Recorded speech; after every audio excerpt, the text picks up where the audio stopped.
Hello, and welcome to the Office of the Patriot.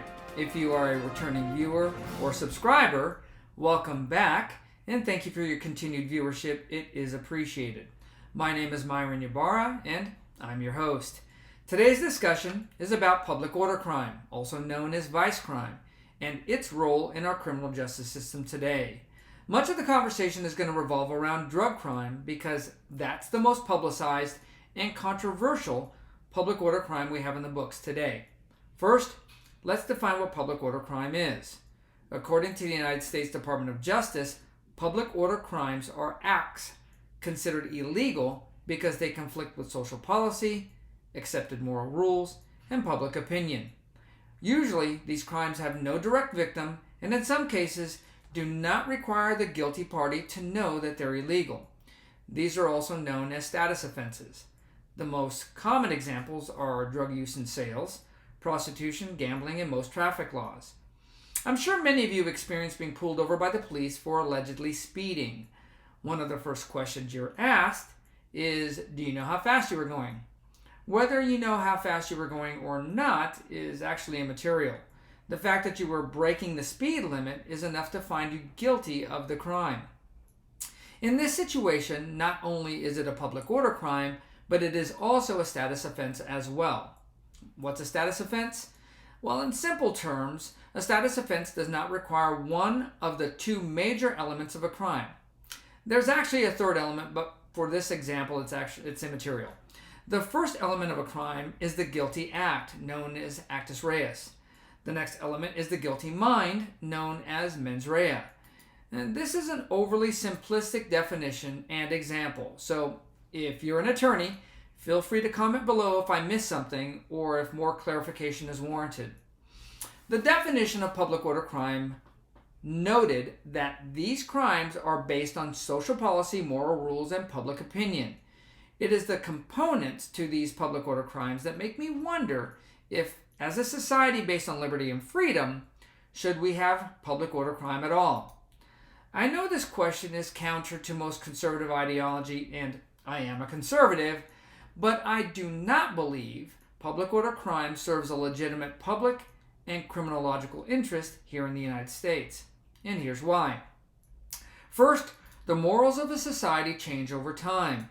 If you go back 200 years, in some communities in the United States, it was illegal for a female to walk unaccompanied in town after dark or wear clothing that showed skin above the ankle. I'm sure if you dug back into the history books, you would find hundreds of different laws that criminalized benign behaviors by women and minorities and stripped freedoms enumerated in the Constitution based off of the moral standing of that community. For a period of time in our country, the use of alcohol was illegal pursuant to the 18th Amendment to the Constitution, and that was later repealed with the 21st Amendment, and today alcohol remains legal for consumption in the United States. The fact that morals change is the primary reason that laws should not be based on these factors. This is in contrast to laws that are based on ethical principles, which usually have both elements that make up a crime, mens rea and actus reus. What's the difference between ethics and morals? Well, that's been argued, and a quick Google search will give you hundreds of different definitions and comparisons. However, mine is pretty simple. Morals change over time, ethics do not. Ethics are based off of intrinsic knowledge and behavior. Most of these ethical types of laws were codified in early religious or secular script, like the Bible and the Code of Hammurabi. Laws like thou shalt not kill and thou shalt not steal are rules of behavior that are innate in man and universal in modern society. Take a look at two toddlers sitting across from one another playing. They're playing with a toy. One of them takes the toy from the other. The victim toddler will begin to cry. As a result, the offending toddler will usually return the toy and try to console the victim. Why?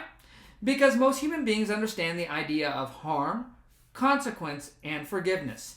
These are innate feelings. This type of behavior would be categorized as ethical behavior.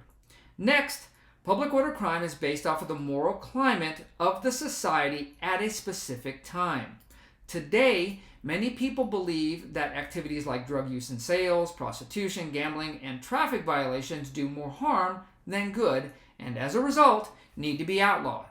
In fact, I remember telling a number of my parolees I monitored during my career as a parole agent that I never saw a healthy, wealthy, and happy dope fiend. And I stand by that position today. I believe that using drugs has very little community interest beyond self-pleasure and will likely lead to much more personal harm than good. However, just because I don't condone the use of controlled substances doesn't mean that drug use should be outlawed. Now, I'm sure you've heard the argument that drug use, specifically, the behaviors related to them, often lead to more serious criminal behaviors in the future, also known as gateway crime.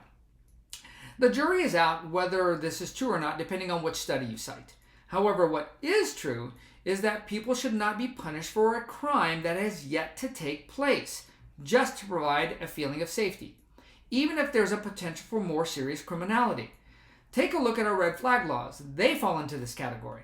These behaviors are gateway, but not in the way you think. They're a gateway for our government to take more and more of our freedoms in the name of safety and moral standing. Another argument for keeping public order crime on the books is that many states and communities have attempted to legalize or have legalized possession and use of small amounts of various controlled substances, most notably marijuana. This was done in hopes of reducing criminality as a whole, and in these instances, it has had the reverse effect, and crime has increased to include crimes against persons and property. You can just take a look at what's going on in San Francisco, California, and you'll see what I mean.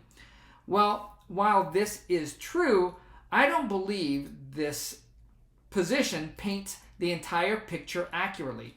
You see, until these behaviors are truly legal in the eyes of the federal and state governments, and the services or products can be legitimately provided in the open market to consumers, you're going to have an increase in crime in those communities that adopt a pseudo-legalization of drug possession and use. You can't claim something is legal to use when the only way to get it is through illegal channels. As an example, a child going to ask his mother to go on a bike ride with his friends. The mother says no. The child may attempt to go to the father to get permission. The father gives permission to go on the bike ride. Is that permission legitimate? The answer is no. In all likelihood, though, when that kid comes back, both mom and dad are going to have words with him. By legitimately legalizing drug use and possession throughout the United States, three things are sure to happen. First, it will create a new market for established pharmaceutical companies within the United States. In all likelihood, this new recreational drug market will provide a new revenue source, thereby allowing some relief to costs for medical pharmaceuticals to the consumer.